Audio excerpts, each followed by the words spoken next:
সনাতন ধৰ্ম dengue malaria বা কৰোনাৰ দৰে ইয়াৰ প্ৰতিবাদ কৰিব নোৱাৰি, ইয়াক নিৰ্মূল কৰিব লাগে। সনাতন এভলিউশ্যন কনফাৰেন্সত তামিলনাডুৰ মুখ্যমন্ত্ৰী MK ষ্টেলিনৰ পুত্ৰ উদয়নিধি ষ্টেলিনে দিছিল এই বিতৰ্কিত মন্তব্য।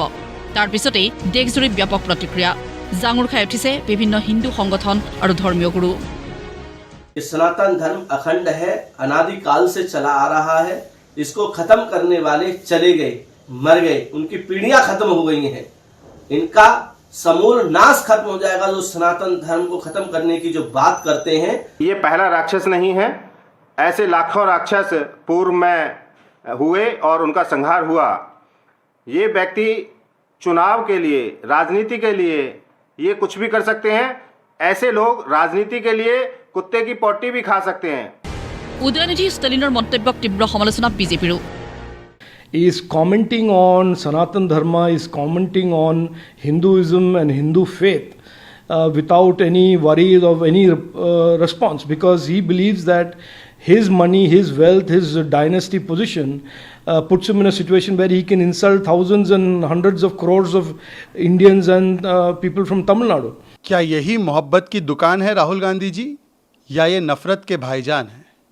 ये बयान जो सनातन धर्म को लेकर आया है, सनातन धर्म की तुलना कुछ बीमारियों से करना, सनातन धर्म के खात्मे की बात करना, मतलब एक प्रकार से 80% भारतीय लोग जिस धर्म में आस्था रखते हैं उनको नस्तनाबूद करने की बात करना, ये केवल DMK का बयान नहीं है, बल्कि ये पूरे गठबंधन का बयान है।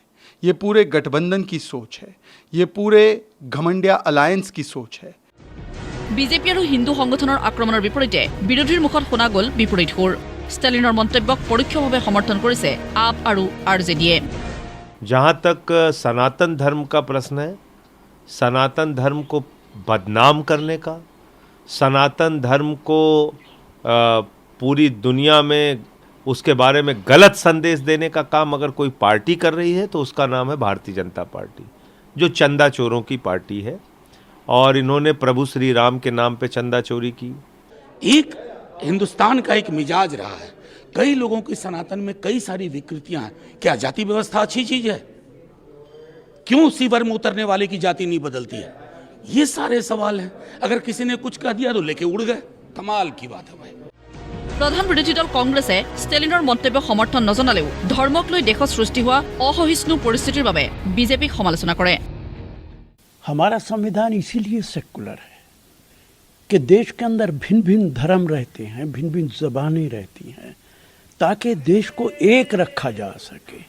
लेकिन पिछले 9 सालों में भारतीय जनता पार्टी ने धर्म को राजनीति में लाकर धर्म को पॉलिटिसाइज कर दिया है, और उसी का ये नतीजा है कि जिसकी मर्जी आती है वो किसी भी धर्म के मामले में कुछ भी बोल देता है। ये उसकी बड़ी मिसाल है।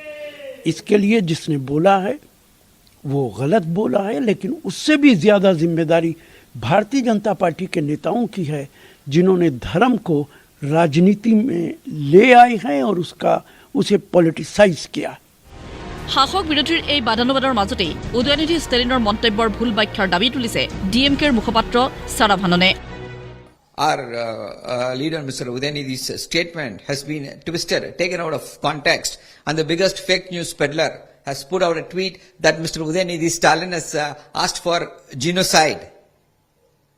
If the Prime Minister says Congress Mukt Bharat, does he call for genocide? And how can they say that Mr. Udayanidhi Stalin has called for genocide? That is a fake news, that is hate speech. ষ্টেলিনৰ মন্তব্যক লৈ দিল্লীৰ এখন থানাত ৰুজু হৈছে গোচৰ। এজন অধিবক্তাই গোচৰ তুলি ষ্টেলিনৰ বিৰুদ্ধে ব্যৱস্থা গ্ৰহণৰ দাবী তুলিছে। सर्वोच्च न्यायालय ने एक डायरेक्शन दिया हुआ है अभी कि कोई भी व्यक्ति जो हेट स्पीच देता है उसके खिलाफ कानूनी कार्रवाई होनी चाहिए, FIR लॉन्च होनी चाहिए। पर इस मामले में ऐसा नहीं हुआ, जिसको लेकर मैंने दिल्ली पुलिस के पास एक शिकायत दायर की है और ये कहा है दिल्ली पुलिस से इस व्यक्ति के ऊपर FIR लॉन्च की जाए हेट स्पीच के लिए और सनातन धर्म को ख़त्म करने की बात जो ये कर रहा है उसके लिए।